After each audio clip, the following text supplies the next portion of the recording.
అబ్దుల్ కలాం గారి కెరీర్ ఎక్కడండి ప్రారంభం? మీ అందరూ వింగ్స్ ఆఫ్ ఫైర్ చదివి ఉంటారు. ఆయన కోరుకున్న ఉద్యోగం ఒకటి, ఆయనకు వచ్చిన ఉద్యోగం ఒకటి. అట్టర్ ఫ్రస్ట్రేషన్తో ఆయన ఋషికేశ్లో ఒక స్వామీజీ ఆశ్రమానికి వెళ్ళి కూర్చున్నారు.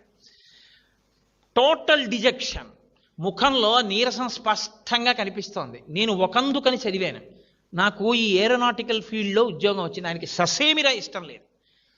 ఆయన నీరసంగా కూర్చుంటే అలా వెళ్ళిపోతున్నారు స్వామీజీ. ఆయన రాసుకున్నారు, మీ అందరు చదివి ఉంటారు వింగ్స్ ఆఫ్ ఫైర్.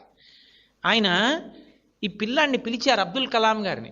ఏం అలా కూర్చున్నావు నువ్వు అంటే ఆయన అన్నారు, నేను ఫలానా ఉద్యోగం కోసం వెళ్ళాను ఇంటర్వ్యూకి, అది పొందడం నాకు ఇష్టం, కానీ నేను సెలెక్ట్ అవ్వలేదు.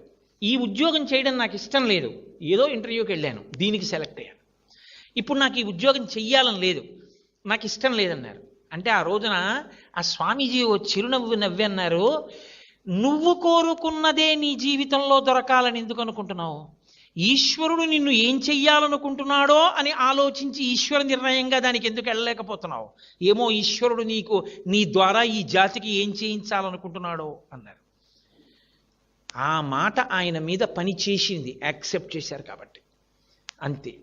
ఈ దేశానికి ఉపగ్రహాలు తయారు చేసుకోవడానికి కావలసినటువంటి సత్తానిచ్చిన మహాపురుషుడయ్యారు.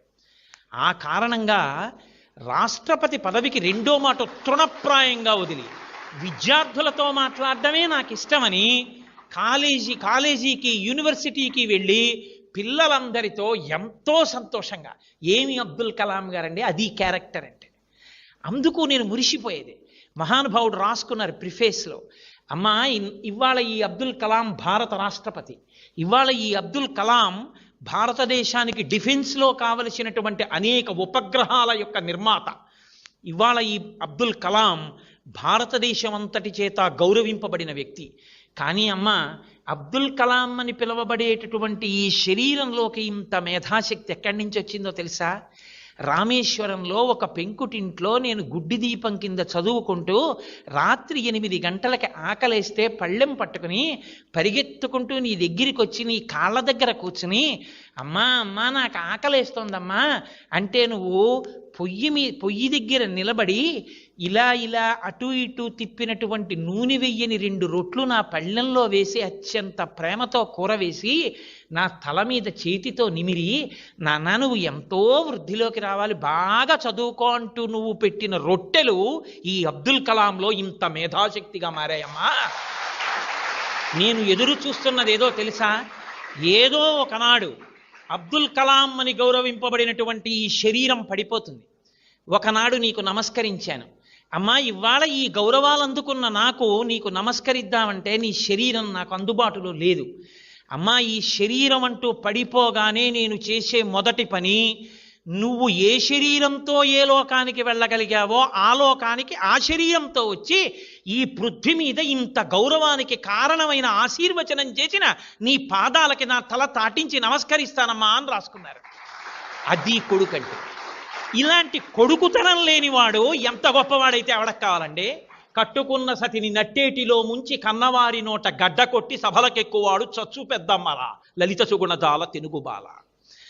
తన వాళ్ళకి తన తల్లిదండ్రులని చెప్పుకోలేనివాడు తన గురువు గారిని చూసి, ఈయన నాకు పాఠం చెప్పిన మాస్టారు అని బూట్లు 2 వేళ్లతో తొక్కి అవతల బారేసి గబగబా వచ్చి గురువుగారి 2 పాదాలు చేతులతో పట్టుకుని తల తాటించి నమస్కరించగలిగినటువంటి శీలవైభవం లేనివాడు ఎంత గొప్పవాడైతే ఎవడెక్ కావాలి? కనకపు సింహాసనమున సునకము కూర్చుండు పెట్ట ఏమిటి సుఖం దానివల్ల? మీరు ఎదగడం కాదు, మిమ్మల్ని సెట్టింగ్ ఎగ్జాంపుల్గా మీ వెనక వాళ్ళు తీసుకోవాలి. అది మీ ప్రవర్తన చేత సాధ్యమవుతుందేమో, కేవలం నాలా ఉపన్యాసాలు చెప్పడం వల్ల సాధ్యం కాదు. అయితే మీతో నేను ఒకటి మనవి చేస్తున్నాను, నేను ఆచరించినది ఎన్నడూ నేను మీకు చెప్పలేదు. నా జీవితంలో నేను ఏది ఆచరించానో అది మీతో నేను మాట్లాడాను. కానీ ఇవాళ నేను ఆచరించకుండా, ఇవాళ మాట్లాడమన్నారు కదా అని నేను ఏది పాటించలేదో అందులో ఒక్క అక్షరం మీతో నేను మాట్లాడలేదు. ఒక్కటే కారణం, తాను ఆచరించని వాడికి ఇంకొకటికి ప్రబోధం చేసే అధికారం లేదు.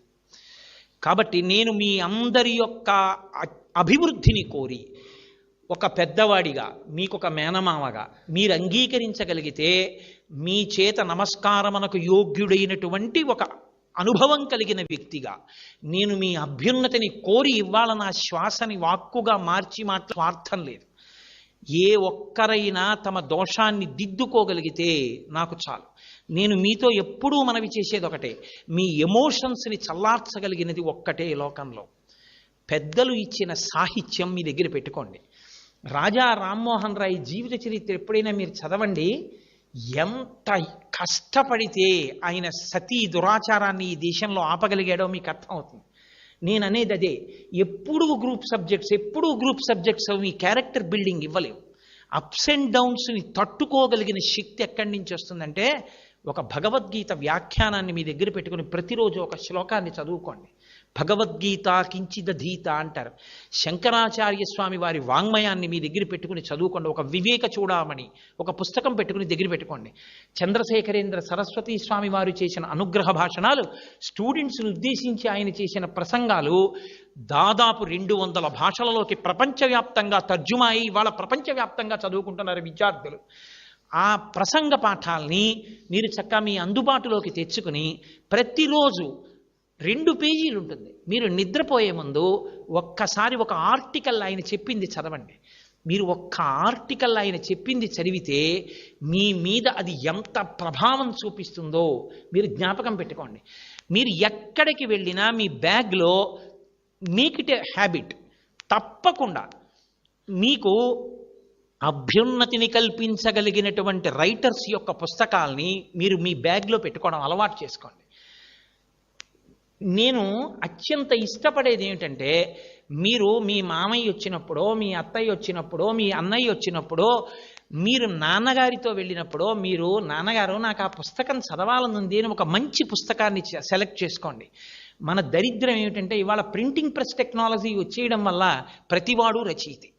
ఎంత సాహిత్యమో వస్తోంది. ఎవరి పుస్తకాలు పడితే వాళ్ళ పుస్తకాలు చదవకండి.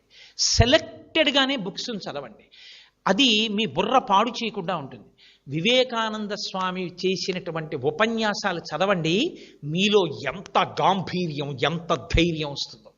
వివేకానందుడు మాట్లాడిన మాటలు మీరు ఒక్కొక్క లెక్చర్ చదువుతుంటే, oh this is the way in which one has to live and die తప్ప పేడలో పురుగు పుట్టి పెరిగినట్టు బతకకూడదు. నేను ఇలా ఉండగలగాలనేటటువంటి కలేజా, ఆ ధైర్యం, ఆ పోకడ మీకు అబ్బుతుంది. మీరు 10 మందికి మార్గదర్శకులు అవుతారు.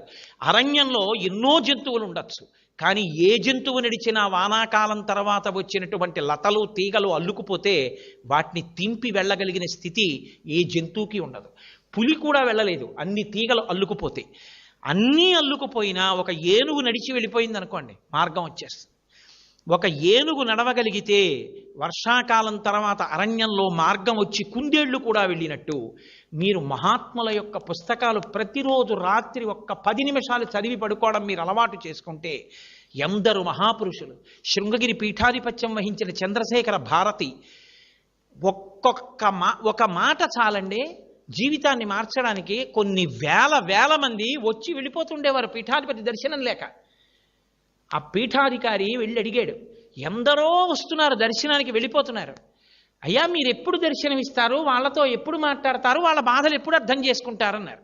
ఆయన అన్నారు, నన్ను నేను అర్థం చేసుకోవడం పూర్తయ్యాక వాళ్ళని అర్థం చేసుకోవడం మొదలు పెడతానన్నారు. What a sincere reply it is. అది సిన్సియారిటీ అండి.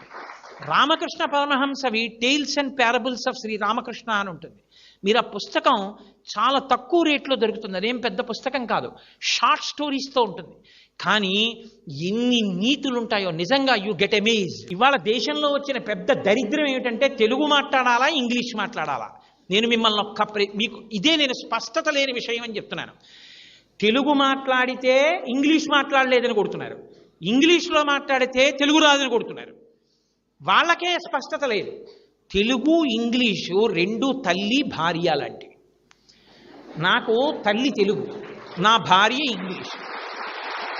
నేను నా భార్య నా తల్లి ఇద్దరు నా ఇంట్లోనే ఉంటారు. నా భార్య నా తల్లి ఉన్నంత మాత్రం చేత వాళ్ళిద్దరూ దెబ్బలాడుకోవాల్సిన అవసరం ఉందా? ఏమీ లేదు. నా తల్లి వృద్ధురాలైపోవచ్చు, కానీ మా అమ్మ అమ్మే. ముడతలు పడిపోయినా మా అమ్మ మా అమ్మే. మా అమ్మ కళ్ళజోడు ఇలా కిందకి జారిపోతే ఎదురుగుండా అది కనపడక ఇలా ఇలా అనుకుని ఇలా పైకి పెట్టుకున్నా నా తల్లి నా తల్లే. మా అమ్మ పళ్ళన్నీ ఊడిపోయి రొట్టె ముక్క తింటుంటే ముక్కలు కింద పడిపోతున్నా నా తల్లి నా తల్లి.